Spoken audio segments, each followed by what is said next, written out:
بسم الله الرحمن الرحيم الحمد لله والصلاة والسلام على رسول الله وعلى آله وأصحابه أجمعين أما بعد ناظرین کرام السلام علیکم ورحمۃ اللہ وبرکاتہ۔ شرح الادب المفرد کے عنوان سے اس پروگرام کے ہمراہ ہم آپ کی خدمت میں حاضر ہیں۔ آج کی اس ملاقات میں ہم آغاز کر رہے ہیں امام بخاری رحمہ اللہ کی یہ کتاب کہ جس کا نام ہے الادب المفرد۔ اس کتاب میں باب نمبر 102 کہ جس کا عنوان قائم فرمایا ہے امام بخاری رحمہ اللہ نے، فرمایا کہ باب هل یجلس خادمہ معه اذا اکل، یعنی انسان جب کھانا کھا رہا ہو تو ایسے میں کیا ضروری ہے یہ بات اس کے لیے کہ وہ اپنے خادم کو بھی اپنے ساتھ بٹھا کر کھانا کھلائے۔ اور یہاں اس عنوان کے تحت یہ حدیث ہے کہ جس کا نمبر ہے 200۔ فرمایا کہ عن ابی ہریرہ رضی اللہ عنہ عن النبی صلی اللہ علیہ وسلم قال اذا جاء احدكم خادمه بطعامه فليجلسه فإن لم يقبل فليناوله منه۔ حضرت ابو ہریرہ رضی اللہ عنہ فرماتے ہیں کہ رسول اللہ صلی اللہ علیہ وسلم نے یوں ارشاد فرمایا کہ جب تم میں سے کسی کے پاس اس کا خادم کھانا لیے ہوئے حاضر ہو تو اسے چاہیے کہ اپنے خادم کو بھی اپنے ساتھ بٹھائے، یعنی اپنے ساتھ بٹھا کر اسے بھی اپنے ساتھ کھانا کھلائے۔ لیکن اگر کسی وجہ سے اسے یہ بات مناسب نظر نہ آتی ہو تو خادم کو اس کھانے میں سے کچھ دے دے۔ تو اس سے یہ بات سمجھ میں آئی کہ انسان کے پاس اس کا خادم جس نے وہ کھانا تیار کیا ہے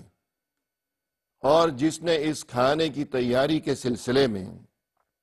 محنت مشقت برداشت کی ہے،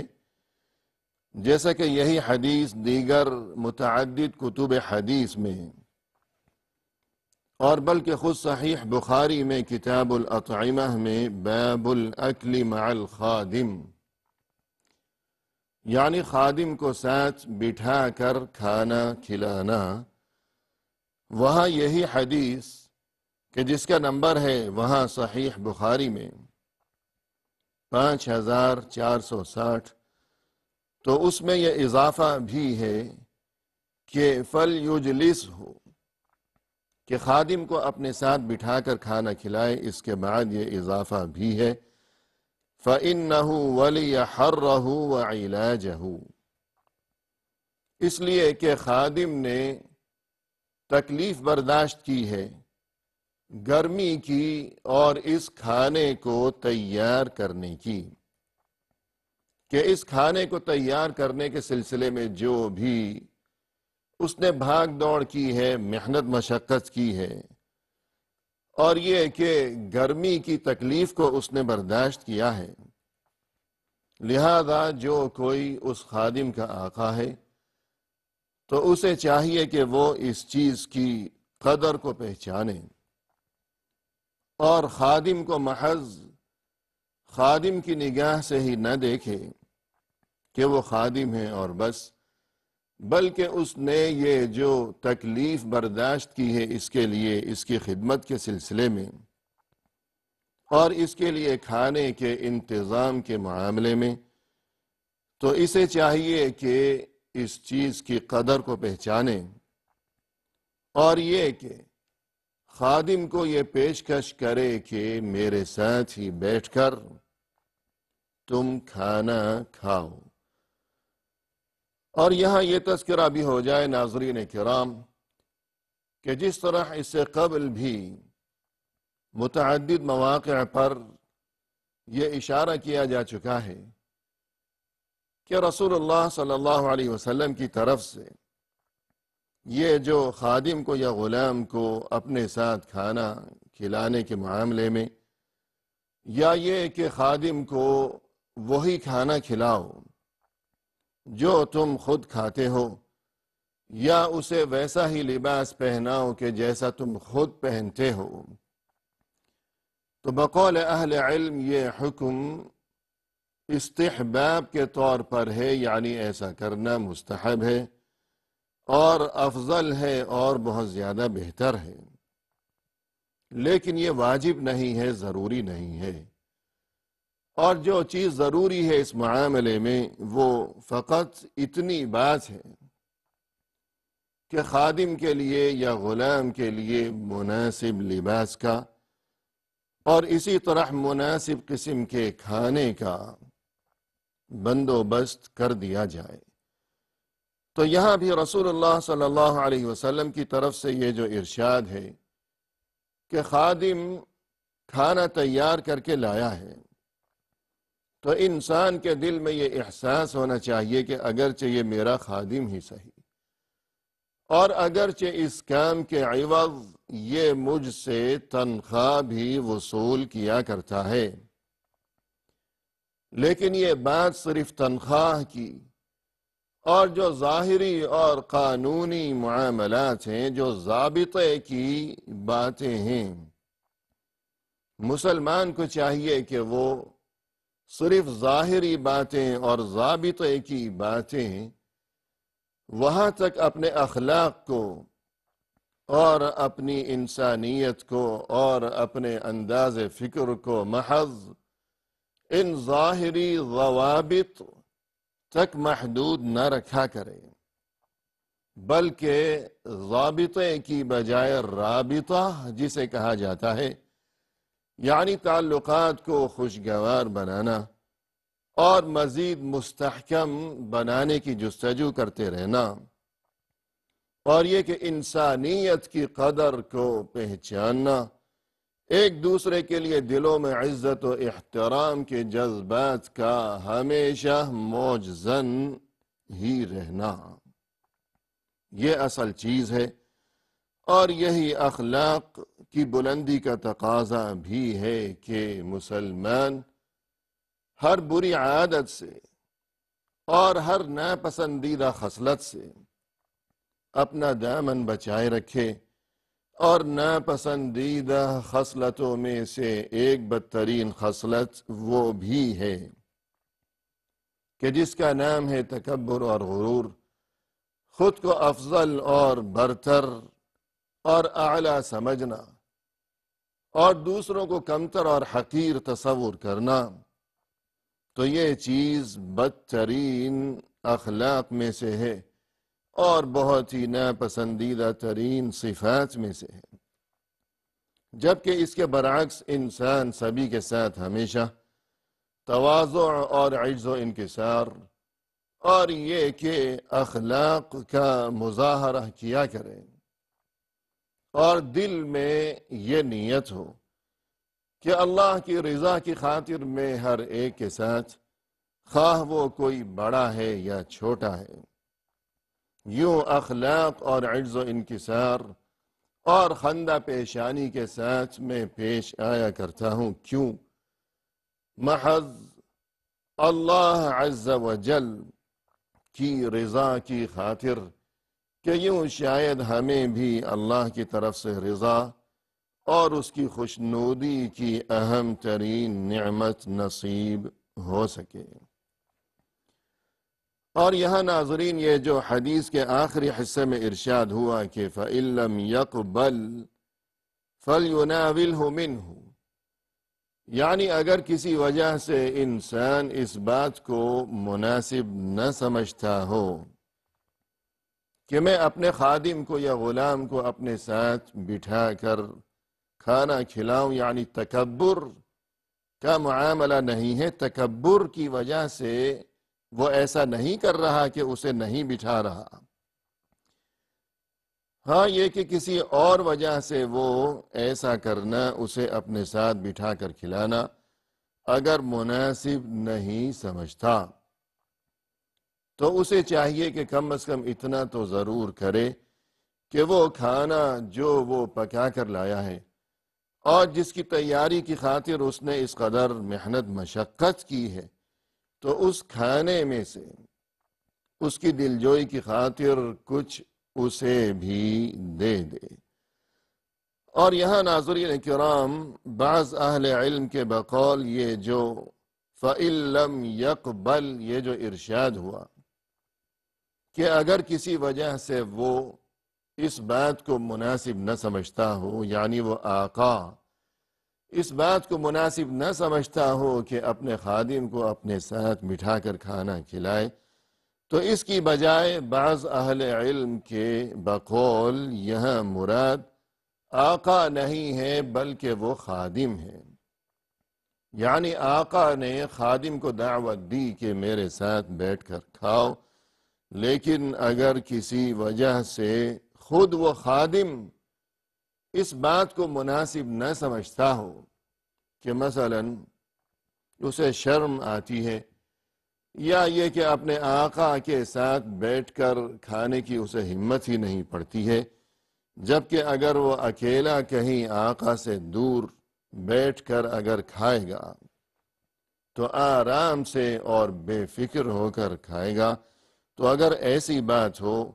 تب بھی آقا کو چاہیے کہ وہ اسے اس کھانے میں سے کچھ دے دے تاکہ وہ الگ تھلگ جہاں اسے راحت محسوس ہو تو بے فکر ہو کر وہ اسے کھا سکے۔ اور اس کے بعد ناظرین یہ ہمارے سامنے ہے ایک اثر کہ جس کا نمبر ہے 201۔ فرمایا امام بخاری رحمہ اللہ نے عن ابی محذورۃ قال كنت جالسا عند عمر رضی اللہ عنہ اذ جاء صفوان بن امیۃ بجفنہ يحملها نفر في عباءہ۔ یہ راوی جن کا نام ہے ابو محذورہ، یہ فرماتے ہیں کہ ایک بار ایسا واقعہ پیش آیا کہ میں عمر بن الخطاب رضی اللہ عنہ کے ہمراہ بیٹھا ہوا تھا، یعنی خلیفہ دوم عمر بن الخطاب رضی اللہ عنہ کے زمانہ خلافت کے دوران یہ واقعہ پیش آیا کہ یہ ابو محذورہ کہتے ہیں کہ ایک بار جب میں ان کی مجلس میں موجود تھا تو ہم نے دیکھا کہ صفوان ابن امیہ نامی شخص ایک بہت بڑی دیگ لیے ہوئے وہاں پہنچا، اور وہ کھانے کی دیگ اتنی بڑی تھی کہ یحملها نفر فی عباءہ، کہ بہت سے افراد نے اسے مل کر اٹھا رکھا تھا، اور پھر مزید یہ کہ یہ بہت سے افراد انہوں نے بھی مل کر جو اٹھا رکھا تھا تو بڑی ہی مشکل سے اٹھا رکھا تھا کہ اتنے سارے لوگ مل کر بھی انہوں نے اس دیگ کو بڑی مشکل سے اٹھا رکھا تھا، اتنی بڑی تھی وہ دیگ۔ فوضعوها بین یدی عمر، اور وہ دیگ لیے ہوئے وہ وہاں اس مجلس میں پہنچے، اور انہوں نے وہ دیگ حضرت عمر ابن الخطاب رضی اللہ عنہ، یعنی جو خلیفہ وقت تھے اور امیر المؤمنین تھے، ان کے سامنے جا کر رکھ دی۔ فدعا عمر ناسا مساکین وارقاء من ارقاء الناس حوله۔ اب کیفیت یہ ہوئی کہ عمر ابن الخطاب رضی اللہ عنہ نے جو وہاں مدینہ میں مسکین قسم کے لوگ تھے انہیں بلوایا، اور مزید یہ کہ وہاں قرب و جوار میں لوگوں کے جو غلام تھے بڑی تعداد میں، ان سبھی کو بھی بلوایا، لوگوں کے غلاموں کو بھی، نہ صرف یہ کہ اپنے غلام یا خادم، اس سے بھی بڑھ کر یہ کہ دوسروں کے جو غلام ہیں اور یہ کہ مدینہ شہر میں جو مسکین قسم کے لوگ ہیں کہ جن کے ساتھ بظاہر ان کا کوئی تعلق بھی نہیں ہے، کہ وہ ان کے غلام نہیں ہیں، حضرت عمر کیا ان سے کوئی تعلق نہیں ہے، بلکہ دوسرے لوگوں کے جو غلام ہیں، جو نوکر چاکر ہیں اور خادم اور ملازم ہیں، انہیں بلوایا۔ تو یقیناً اس سے ناظرین کرام عمر بن الخطاب رضی اللہ عنہ اور دیگر جو صحابہ کرام رضوان اللہ علیہم اجمعین کہ جن کی تربیت خود رسول اللہ صلی اللہ علیہ وسلم کے ہاتھوں ہوئی تھی، تو اخلاق کی جس بلندی پر یہ حضرات تھے، تو اس کی ایک جھلک اور اس کا ایک نمونہ ہمیں اس واقعے میں بھی نظر آتا ہے کہ جب وہ اتنی بڑی دیگ وہاں پہنچائی گئی اور وہ کھانا وہاں پہنچایا گیا، تو اسے شروع کرنے سے قبل ہی عمر بن الخطاب رضی اللہ عنہ نے جو کام کیا وہ یہ کہ جو مسکین قسم کے لوگ وہاں تھے اور جو غلام تھے اور دوسروں کے بھی جو غلام تھے، ان کے اپنے نہیں ہیں، پہلے ان سبھی کو بلوایا اور اس کے بعد ان کے ساتھ بیٹھ کر ایک ساتھ ایک برتن میں سبھی نے کھانا کھایا۔ تو آگے یہ راوی فرماتے ہیں ابو محذورہ فَأَكَلُوا مَعَهُ، ان سب نے ایک ساتھ عمر بن الخطاب رضی اللہ عنہ جو کہ اتنے بڑے خلیفہ وقت اور اتنے بڑے عظیم ترین فاتح اعظم، ان کے ہمراہ بیٹھ کر ان سبھی غلاموں نے کھانا کھایا۔ ثم قال عند ذلك فعل الله بقوم او قال لح الله قوما يرغبون عن ارقائهم ان يأكلوا معهم۔ اور کھانے سے فراغت کے بعد عمر بن الخطاب رضی اللہ عنہ ان لوگوں کو مخاطب کرتے ہوئے یوں ارشاد فرمانے لگے کہ اللہ نے برباد کر دیا ان لوگوں کو کہ جنہیں یہ بات پسند نہیں ہے کہ وہ اپنے خادموں کے ساتھ بیٹھ کر کھانا کھائیں، کہ اپنے خادموں کے ساتھ یا غلاموں کے ساتھ ایک دسترخوان پر بیٹھ کر ایک ساتھ کھانا تناول کیا جائے۔ جن لوگوں کو اور جن اقوام کو یہ بات پسند نہیں ہے اور وہ غرور اور تکبر میں مبتلا ہیں کہ خود کو بہتر سمجھتے ہیں اور غلاموں اور خادموں کو حقیر سمجھا کرتے ہیں، اللہ نے ان لوگوں کو برباد کر دیا۔ فقال صفوان اما والله ما نرغب عنهم ولكننا نستأثر عليهم۔ یہ بات سننے کے بعد صفوان نے کیا جواب دیا، اور یہ کہ اس میں ناظرین کرام ہمارے لیے کیا سبق اور کیا تعلیمات پوشیدہ ہیں۔ تو یہی تفصیل لیے ہوئے انشاءاللہ آئندہ ملاقات کے موقع پر آپ کی خدمت میں حاضر ہوں گے۔ اس وقت تک کے لیے دیجیے اجازت اللہ کے حوالے۔ وآخر دعوانا ان الحمد للہ رب العالمین۔